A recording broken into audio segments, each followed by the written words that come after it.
दुहरिया ये हो मोरी माई लावेलू देवा दुआरिया हो मोरी माई लावेलू देवा कि बड़े श्रद्धा से नेवता भेजवहनी माई अगना में तोहके बोलवहनी मारी श्रद्धा से नेवता भेजवनी माई तोहरा के अंगना बोलवनी कहे किसी आइल बाड़ू अभिल न आइल बाड़ू सब तक तुरब पाया तोहर लइका सरा लगल बा माई कावा नहारा है वही रुए माई कवनो सेवा का था के करा दुहरिया ए हो मोरी माई हिलावेलू देवा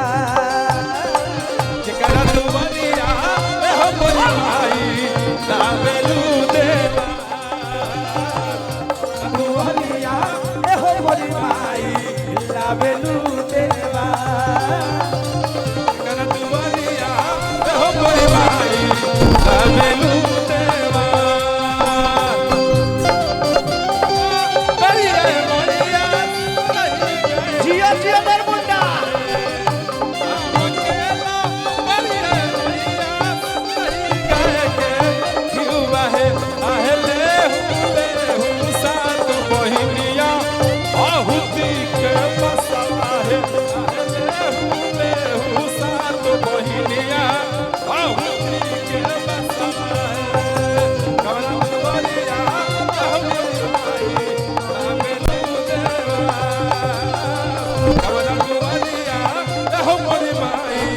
लावेलू देवा ए माई तोहर कृपा जेकरा के ऊपर भइल बा जीरो से हीरो हो गइल बा माई के कृपा भइल त दिल्ली में अकबर बादशाह के किला बा आ पूरा बिहार में आरा जिला गया में अरुण भैया के किला बा बाकी तीसर कोनो किला नहीं के देश में सब माई के कृपा है स्वामी जी हाँ सब माई के कृपा बाबू अरे धइले बानी कलसा ओहो अमन में बनल सा कैसे अरे धइले बानी कलसा वेलकम अमन में बनल सा हर नवरात्रि होई घर ही में अरे नवरात होई घरही में कालासा अरे नवरात होई घरही में कालासा अरे की धइले बानी कलसा ओहो अमन में बनल सा जियो बाघ हर नवरात्रि होई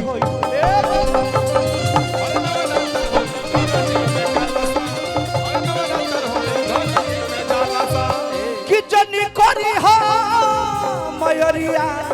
नीरा कावा नहारा है कहिलुए माई कवन सेवा का खा के करा दुहरिया ए हो मोरी माई लावेलू दुआरिया हो मोरी माई लावेलू देवा के करा दुहरिया ए हो मोरी माई लावेलू देवा